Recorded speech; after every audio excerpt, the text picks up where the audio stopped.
Let's talk about pitch.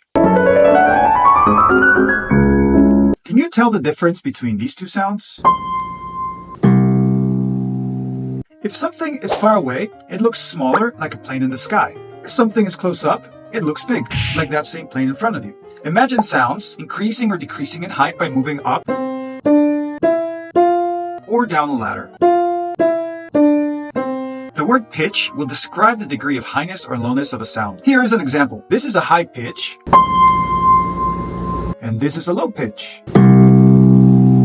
The easiest way to visualize a pitch going up or down is by using any keyboard instrument. On a keyboard, you will find high pitches on the right side and low pitches on the left side. Middle pitches are usually within the range of a human voice. This means a human voice, depending on anatomic structure and training, is able to reach these pitches and perhaps even beyond.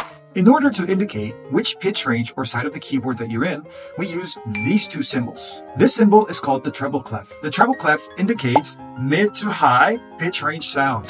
This symbol is called the bass clef. The bass clef indicates mid to low pitch range sounds. This is the middle pitch, where treble and bass clef meet. As you move up and down from here, you will go into either one of the clefs. Let's test our ears.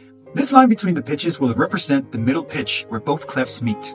The black circle represents the pitch in the middle being played. As I play a second pitch above or below the middle pitch, visualize how far away it is from our bass pitch and in which direction. Is it going up? Is it going down? Is it a little bit far away? Is it very much far away? Ready? Let's listen. Number 1. Number 2. Number 3. Now that you know that, listen to the following melodies and notice how pitch moves. This melody moves up the treble clef by single steps until it jumps up and closes in single steps.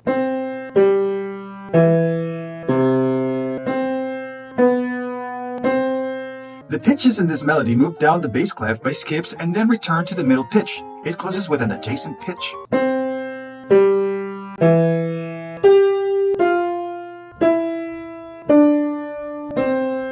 The pitch in this melody moved down the bass clef by skips and then jumped up to the treble clef to descend back to the middle pitch by moving in single steps.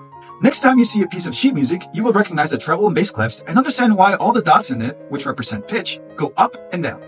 In the next lesson, we're going to explore the pitch ladder through which pitch moves up and down and learn its name, so don't miss it and click in the link below. If you like this video, make sure you like and subscribe to help me continue bringing you more free music lessons. In the meantime, have a musical day and I'll see you on the next one.